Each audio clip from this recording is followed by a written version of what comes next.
Hello everyone, good morning. কেমন আছো তোমরা সবাই? আমি খুব ভালো আছি and welcome back to my channel দীপুর পাচারি। আজকে অনেকদিন পর একটা ব্লগ শুরু করছি, আর এমনই ব্লগ শুরু করছি যে আমাদের অ্যানাদার রোড ট্রিপের ব্লগ তোমাদের কাছে শেয়ার করব। লাস্ট টাইম তোমাদের কাছে শেয়ার করেছিলাম চেন্নাই ঘুরেছি আমরা। হায়দ্রাবাদ থেকে চেন্নাই আমরা রোড ট্রিপ করেছিলাম। 4 দিনের ট্রিপ ছিল। কিছু কিছু ব্লগস তোমাদের কাছে শেয়ার করেছি, কিছু কিছু তোমাদের কাছে শেয়ার করা হয়নি, মানে ব্লগ করা হয়নি, সেজন্য শেয়ার করা হয়নি। লাস্ট মানে ঘুরতে ঘুরতে না টায়ার্ড হয়ে যায়, তারপরে আর করা হয় না। তারপরে আবার আজকে মে মাসের আজকে 9 তারিখ, ডেটও বলে দিচ্ছি, কারণ আমাদের গতকালকে ম্যারেজ অ্যানিভার্সারি গেছে। ওয়াও, কালকে আমার বর, এই যে মাননীয়া উনি ছিলেন না বাড়িতে, তো আমাদের কোনো প্ল্যানই হয়নি। কালকে রাতের বেলা ও ব্যাক করেছে, ও দিল্লি গেছিল অফিসের কাজে। ব্যাক করে আজকে শনি রবিবার বন্ধ আছে, ওর এখনো ক্লাস শুরু হয়নি। ও তো এবার বলো তুমি যে সেকেন্ড ইয়ারে উঠে গেছে। ও সেকেন্ড ইয়ারে উঠে গেছে। তোর ফার্স্ট ইয়ারের এক্সাম শেষ, তো মিডলে মানে 1-2 সপ্তাহ বন্ধ থাকে। তো আজকে লাস্ট বন্ধ, নেক্সট উইক থেকে আবার ওর ক্লাস শুরু হয়ে যাবে। 1 বছরের জন্য আবার ঘোরাগাড়ি সব বন্ধ হয়ে যাবে। তো ও বলছে চলো কাছে, হায়দ্রাবাদের কাছেই, একদম কাছাকাছি, চলো একটু ঘুরে আসি। ও বললো যে চলো একটু ঘুরে আসি। তো আমরা কোথায় যাচ্ছি বলো? সেটাই, তুমি যে বললে হায়দ্রাবাদের কাছাকাছি না, বাট এটা ঠিক আছে। হায়দ্রাবাদের থেকে একটা মানে 6 hours এর রোড ট্রিপ, যেটা হচ্ছে গিয়ে Chirala. It is the nearest beach from Hyderabad. তো that is where we are going. আমরা চিরালাতে যাচ্ছি এক রাত্রি কাটাতে, এন্ড কালকে আমরা ব্যাক করব। আমি এই চিরালাতে আগেও গেছি। আগে গেছি বলতে ইনফ্যাক্ট দীপু যখন আগরতলায় গেছিল আমার খুড়তুতো ভাইয়ের বিয়ের সময়, তখন একবার আমি এসছি এখানে 1-2 দিনের জন্য। আমার খুব ভালো লেগেছিল জায়গাটা, আর বিশেষ করে এটা one of the biggest attractions for people from Hyderabad, কারণ ওদের জন্য হায়দ্রাবাদে সমুদ্র নেই, অবভিয়াসলি তোমরা জানো। এটা ল্যান্ডলক একটা city, plus Telangana as a whole landlock state. তো তেলেঙ্গানার লোকদের জন্য এটা হচ্ছে গিয়ে নিয়ারেস্ট বিচ।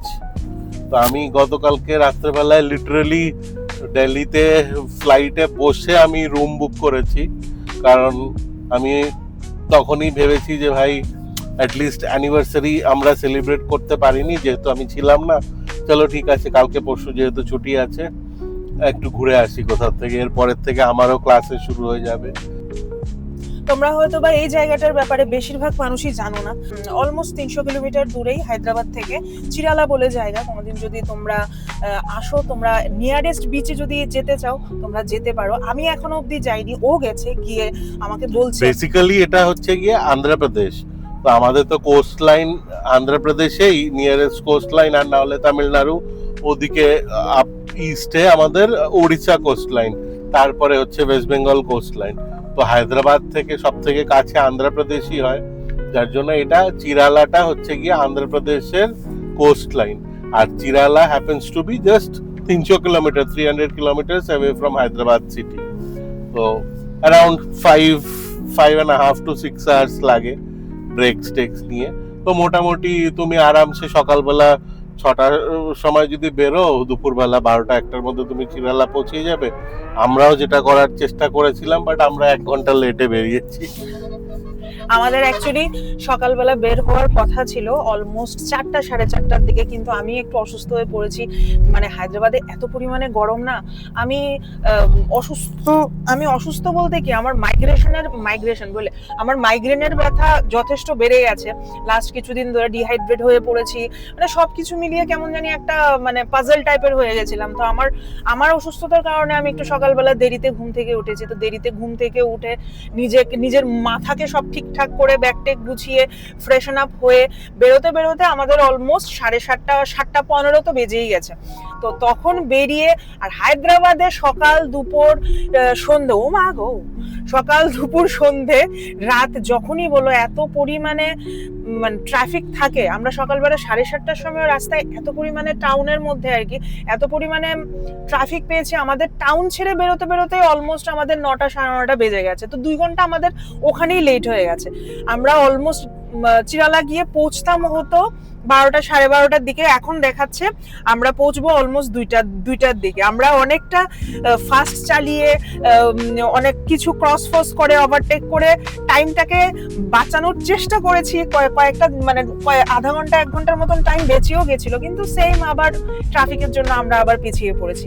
যাই হোক, এখন বেরিয়েছি, চলো আমরা যাচ্ছি, আর তোমাদেরকে তো নিয়েই যাব। তো বেশি দিনের ট্রিপ নিয়ে লাভ নেই, কারণ এটা ছোট্ট একটা বিচ প্লাস ওখানে রিসর্ট আছে আর ফুল বুক থাকে, স্লট পাওয়া খুবই মুশকিল। আর তোমরা যদি যেতে চাও আগের থেকে বুকিং করে সবকিছু ঠিকঠাক করে তারপরেই যেও। এখান থেকে সাডেনলি তোমরা রওনা দিলে ওখানে গিয়ে তোমরা বুক করবে সে যদি ভাবো, সেটা কিন্তু হবে না।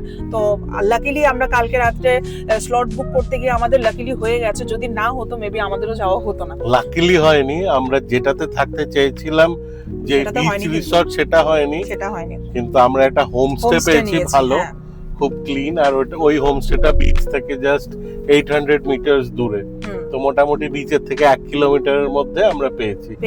ফুললি চিরালা প্যাকড, কারণ সব উইকেন্ড ক্রাউড হায়দ্রাবাদের চিরালাতেই আসছে গরমের জন্য। তো সেটাই আর কি। তো চলো যাই, আশা করি খুব এনজয় হবে আর তোমাদের কাছে সবকিছু শেয়ার করব। রাস্তাঘাট সেই চেন্নাই যাওয়ার সময় যে রাস্তা দিয়ে গিয়েছিলাম অলমোস্ট সেই রাস্তা দিয়েই যাব। আর রাতের বেলা তো তোমাদেরকে কিছু দেখাতে পারিনি, চলো এবার তোমাদেরকে দেখাবো যে কি সুন্দর রাস্তা, কি সুন্দর চারপাশে সৌন্দর্য দেখতে দেখতে আমরা সেদিন গেছিলাম। যাই হোক, চলো শুরু করি আজকের ব্লগটা। রাস্তা দিয়ে যেতে যেতে এত ভালো সিনারিও দেখতে পাচ্ছিলাম।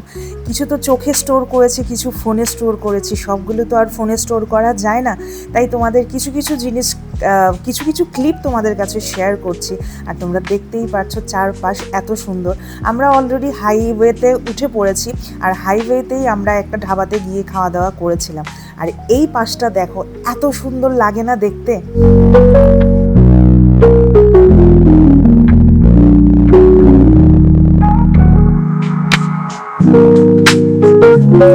যেহেতু আমরা সকালবেলা ঘুম থেকে উঠেই বেরিয়ে পড়েছিলাম, ব্রেকফাস্ট করার টাইম পাইনি, আর অলরেডি এখন 1টা বাজে, লাঞ্চ টাইম হয়ে গেছে, পেটে তো ছুঁচু দৌড়চ্ছে।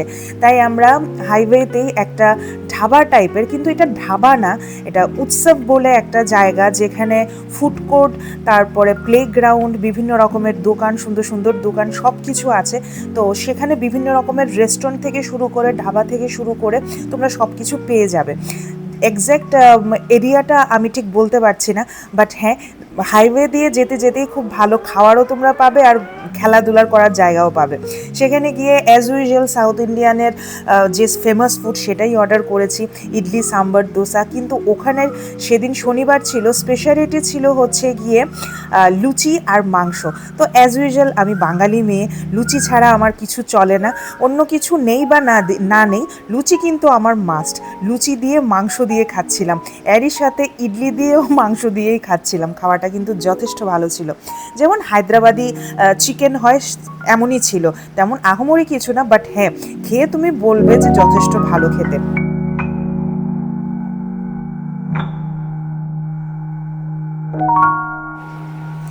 খাওয়া দাওয়া করে আমরা আবার নিজেদের যাত্রা শুরু করেছি, সেই আবার হাইওয়ে ধরলাম।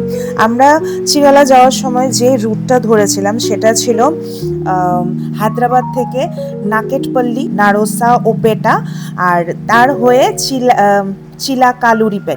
চিলাকালুরিপেট হয়ে তারপর আমরা চিরালা গিয়ে পৌঁছেছি। এটা অ্যাকচুয়ালি একটু ট্রাফিক কম থাকে, সেজন্য বেশিরভাগ মানুষ যারা নিজেদের গাড়ি নিয়ে ড্রাইভ করে চিরালা যায় তারা ওই রুটটাই পছন্দ করে যাওয়ার জন্য।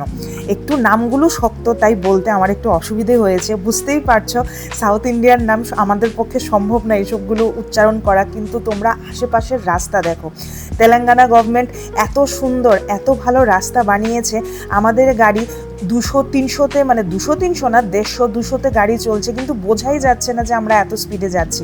অ্যাকচুয়ালি রুটগুলি এমনভাবেই স্পিড লিমিট দেওয়া আছে যে আমরা এইভাবেই যেতে পারবো। তো যাই হোক, মোটামুটি আমরা এখন একটা শহরের মধ্যে ঢুকেছি। তোমরা সাইডে বাজার দেখতে পাচ্ছ, আমরা আন্ধ্রাতে ঢুকে পড়েছি। একটু পরেই আমাদের আর অলমোস্ট 100 কিলোমিটারের মতো বাকি যে আমরা পৌঁছে যাব। সামনে তোমরা 3টে ডাইভারশন দেখতে পাচ্ছ, একটা হলো চেন্নাই যাওয়ার ডাইভারশন, ডাইভারশন আর একটা হলো ব্যাঙ্গালোর যাওয়ার ডাইভারশন। তো এই রাস্তাটা দিয়েই আমরা গতবার চেন্নাই গেছিলাম। তো চেন্নাই যাওয়ার ডাইভারশন তো এখন আমরা নিচ্ছি না, এখন আমরা চিরালা যাওয়ার ডাইভারশনটা নিচ্ছি।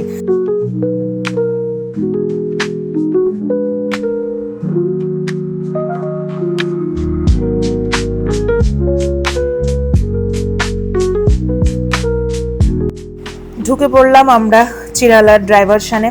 আর মাত্র কয়েক ঘন্টার অপেক্ষা, তারপরেই এই ঠাটা রোদের মধ্যে সুন্দর বিচের সাক্ষাৎ মিলবে আমাদের। সত্যি বলছি, এত গরমের মধ্যে হায়দ্রাবাদের মধ্যে এত কাছাকাছি বিচ আমি স্বপ্নেও ভাবিনি। যারা যারা তোমরা এই জায়গাটার ব্যাপারে জানো না, নিশ্চয়ই তোমরা একটু গুগল করে নিও, একটু রিসার্চ করে নিও, আর ওইখানের ট্রিপ তোমরা নিশ্চয়ই করো। এটা কোনো প্রমোশনের জন্য আমি বলছি না, আমি নিজে সেখানে গেছি, গিয়ে আমার এত ভালো লেগেছে, সেজন্য তোমাদের কাছে শেয়ার করছি। আর আজকের দিনটা এত ভালো ছিল, আকাশটা দেখে তোমরা বুঝতেই পারছো। ছোটখাটো ভাইজ্যাকের মতন আমরা তো সমুদ্রে চলেই এসেছি। ওয়াও, এখানে তো মানুষ অলরেডি স্নানই করতেছে। স্নান করারই যেই আমরা ডাইভারশনটা নিয়েছি, সাথে সাথে যেন ছোট্ট একটা আইল্যান্ডে আমরা ঢুকে পড়েছি। চারপাশে সেই গাছ যেগুলো আমরা সি বিচের সাথে দেখতে পাই, আর আমরা যে রাস্তা দিয়ে যাচ্ছি আমাদের সাথে সাথে যাচ্ছে সমুদ্র। সমুদ্রের সাথে সাথে আমরা যাচ্ছি না, আমাদের সাথে সাথে সমুদ্র যাচ্ছে, ঠিক বুঝতে পারছিলাম না। আর আমরা কিছু দূরেই আর ছোট ছোট এমন অনেক হোমস্টে আছে যেগুলো তোমরা বুক করতে পারবে। আর এখানে মানুষের বাড়িঘর একদম নেই বললেই চলে। আশেপাশে তোমরা যা দেখতে পাচ্ছ সবগুলো হোমস্টে, ছোট ছোট অনেকগুলো জায়গা ওরা বুক করে জায়গা কিনে এমনভাবে ছোট ছোট হোমস্টে বানাচ্ছে। আর এই হলো আমাদের হোমস্টে, খুব তাড়াহুড়ার মধ্যে খুব ভালো হোমস্টে আমরা বুক করেছি। যাই হোক, তো চলো এখন রুমে যাই। সৌম্য গেছে সব কিছু ঠিকঠাক করতে, আইডি ফাইডি সব কিছু তো লাগে ওখানে। আমরা চলে এসেছি হোমস্টেতে, রুমে ঢুকে পড়েছি। আর সামনে কা নজারা দেখাতে হ্যাঁ তুম লোগো কো, চলো। আমাদের বারান্দা থেকে এটা হলো নজারা। হ্যাঁ, বিচ দেখা যাচ্ছে না, বিচ অ্যাকচুয়ালি ওই একদম পারে, ওই লাল ছাদটা যে দেখা যাচ্ছে, ওই লাল ছাদটা একটু জুম করি, এই যে লাল ছাদটার ওই পারে পিছনে যে একটা দেখা যাচ্ছে ওটা হলো সমুদ্র না গো? পুরো বর্ডারটাই সমুদ্র, একদম কালো যে একটা বর্ডার দেখা যাচ্ছে ওই জায়গাটা, এই সবটা সমুদ্র। যাই হোক, আমাদের এখান থেকে মোটামুটি 1 কিলোমিটার দূরে সমুদ্র না গো। আর কালকে সকালবেলা এখান থেকে সানরাইজ দেখা যাবে। আর সানরাইজ আমরা এখান থেকে দেখুন গেলে, সানরাইজ দেখার হলে আমরা বিচে গিয়ে দেখবো, বলছি বিচে গিয়ে সানরাইজ দেখবো আমরা। আর চলো রুম দেখাই তোমাদের, একদম সিম্পল, একদম সিম্পল সাটেল রুম। হোমস্টে যেহেতু একদম বাড়ির মতো, বেডশিটও না একদম কালার বালার উঠানো যেরকম দিয়েছে, নর্মাল বেডশিট, সফট বেডশিট দিয়েছে, এসি ফেসিও আছে সব কিছু। তো ঠিক আছে, চলে, এমন আহামরি কিছু না। যেহেতু আমরা একদম ইনস্ট্যান্ট বুক করে যেটা আমরা নিয়েছি সেটার ইয়েতে তো খুবই ভালো। আচ্ছা, এই টেবিলটা চুরি করে এলে জায়গায় আমরা একটা টেবিল খুব দরকার এই জন্য। ভালো, আই লাভ দিস। আমাদের প্ল্যান না সবসময় ইনস্ট্যান্ট হয়, রাতে ডিসাইড হচ্ছে সকালবেলা আমরা রওনা দিই। হ্যাঁ, তো স্বাভাবিক, ইনস্ট্যান্ট হলে কোনখান থেকে ভালো জিনিস আমরা পাবো, তো প্রবলেম ওই জায়গাতে। তো আমি কমপ্লেন করি সব সময় যে কোনো একটা ভালো রিসর্টের মধ্যে বা কোনো, আর এসব জিনিস একটু আগের থেকে প্ল্যান করতে লাগে, যেটা আমরা হয় না। কিছু করার নাই, কি করুম।